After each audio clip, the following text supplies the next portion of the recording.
Hello guys! So mamista naman ta subong sa New Lucena. Makadto ta to manginaon ta.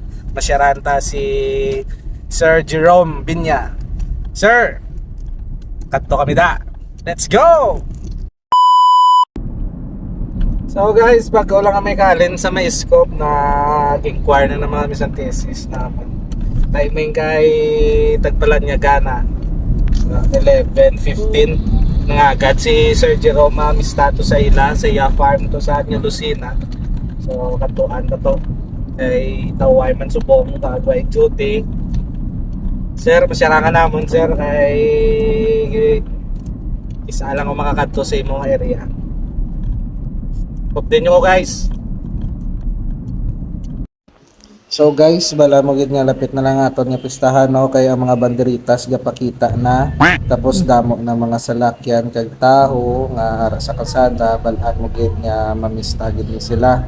So before kita maglibot sa farm ni Sir Binya, manginaon ta danay kay daw ginutom ta. Ginagawa mo. Guys, do nakabatsag kuya.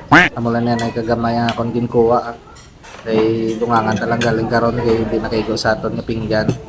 So kaon ta danay before ta maglipot sa farm ni Sir Binya.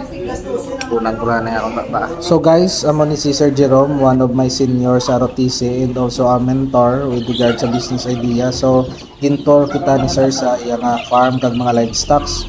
Na-amaze gid ako guys kay kadamo sang livestock ya, especially ang manok with different variety. Kag ginapadamo ya ini with the help sang incubator.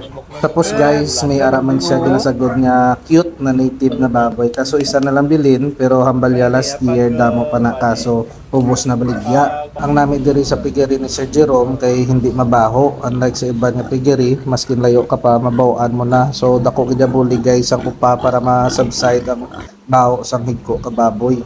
So may rabbit man sila. Hello rabbit. Kanami guys ang mga manok ni Sir kay may mga quality kag mga matambok. Ginabuyan na lang para dasig ang pagdamo. Ngayo bi Sir. Then lastly may mga pet man di siya nga Doberman, American Bully, preparasyon sa mga kawatan. Joke. Kanami isang farm ni Sir no, amo lang niya ang kalingawan niya pero hindi niya lang ulango. Thank you Sir for sharing your idea about business and for your guidance. Thank you Sir sa panyaga. よろしくお願いします。